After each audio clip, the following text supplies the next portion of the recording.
মেকায়ে একে একে সবাই ফিরলেন। লাঞ্চে যাওয়ার সময় শেষ স্বীকৃতি ব্যাটার হিসেবে ছিলেন শুধু মেহেদী হাসান মিরাজ। তিনি কিছু একটা করবেন এমনটাই আশা ছিল হয়তো অনেকের। তবে দ্বিতীয় সেশন শুরু হতেই সব আশা শেষ। অন্যরা যেভাবে মান ভেঙেছেন মিরাজই তাই করলেন। ব্যক্তিগত 11 রানে বিরতিতে যাওয়া বাংলাদেশি এই ব্যাটার ফিরে এসে আর কোনো রানই যোগ করতে পারলেন না। প্যাট কামিন্সের করা 25তম ওভারের তৃতীয় বলে থার্ড স্লিপে দাঁড়ানো ওয়েস্টারকে ক্যাচ দিলেন তিনি। ফিরতি ওভারে তাকে অনুসরণ করলেন হাসান মাহমুদও। ব্যক্তিগত 10 রানে তিনি ফিরলেন জাস হজলিউডের বলে। নবম ব্যাটার হিসেবে তাসকিন আহমেদ 1 রান করে কামিন্সের শিকার হলে সর্বনিম্ন রানে অল আউট হওয়ার শঙ্কা জাগে বাংলাদেশে।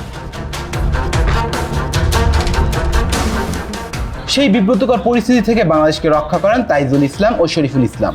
দুই ইসলাম শেষ উইকেটে দলের হয়ে সর্বোচ্চ 25 রানে জুটি করেন। দলের হয়ে সর্বোচ্চ 14 রানে শরীফুল আউট হলে বাংলাদেশের প্রথম ইনিংস থামে 64 রানে। বিপরীতে মিরাজের সামনে 11 রান করা অপরাজিত তাইজুল দ্বিতীয় সর্বোচ্চ স্কোরার। নিজেদের টেস্ট ইতিহাসে চতুর্থ সর্বনিম্ন স্কোর এটি। বাংলাদেশের সর্বনিম্ন স্কোর 43 রানের 2018 সালে ওয়েস্ট ইন্ডিজের বিপক্ষে। এর আগে ডাবরানের টেস্টে জয়ের আত্মবিশ্বাস নিয়ে ম্যাকাইতে খেলতে নেমে বিভীষিকাময় এক সেশন কাটায় বাংলাদেশ। ম্যাকাই টেস্টে অভিষেক মিচেল স্টার্কের আগুন ঝরা বোলিং দেখেছে বাংলাদেশ। তার গোলায় দলীয় 21 রান করতেই 6 উইকেট নেয় বাংলাদেশের। দ্বিতীয় টেস্টের প্রথম সেশনে 5 উইকেট নেন স্টার, অন্যটি অধিনায়ক প্যাট কামিন্সের খাতায়।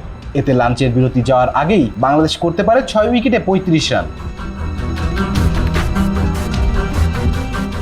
এর আগে ইনিংসের প্রথম বল থেকে বিপদ শুরু হয় বাংলাদেশের। স্ট্রাইকের করা ফুল লেন্থের বল খেলতে গিয়ে ক্যামেরন গ্রিনকে গালিতে ক্যাচ দেন সাদমান ইসলাম। ফিরতি ওভারের প্রথম 2 বলে তানজিদ হাসান তামিম ও নাজমুল হোসেন শান্তকে রানের খাতা খোলার আগেই আউট করে হ্যাটট্রিকের সম্ভাবনা জাগান, যদিও পরে পারেননি তিনি। আউট হওয়া প্রথম 3 ব্যাটারই ডাক মারেন। ইনিংসের 5 ওভারে মমিনুল হককে আউট করেন স্টার। 9 রান করে ড্রেসিং রুমে ফেরেন বাঁহাতি এই ব্যাটার। আর সপ্তম ওভারে লিটন দাসকে 0 রানে এলবিডব্লিউ করে 5 উইকেট নেওয়ার কীর্তি করেন অজি এই পেসার। পরে শরীফুলকে আউট করে ইনিংসে 6 উইকেট নিয়েছেন তিনি।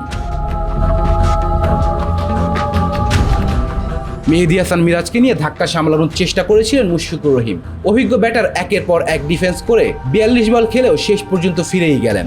ব্যক্তিগত 5 রানের সময় প্যাট কামিন্সের বলে বোল্ড হয়েছেন তিনি।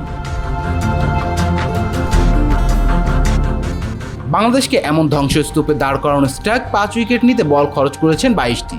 তাতে এক কীর্তিতে নাম লেখালেন অস্ট্রেলিয়ান এই পেসার। বলার হিসাবে দ্রুততম 5 নম্বরে তার এই বোলিং ইনিংসটি। দ্রুততমটা অবশ্য তারই দখলে। গত বছরই ওয়েস্ট ইন্ডিজের বিপক্ষে 5 উইকেট নিতে 15 বল লেগেছিল তার। ক্যারিবিয়ানরা অল আউট হয়েছিল 27 রানে।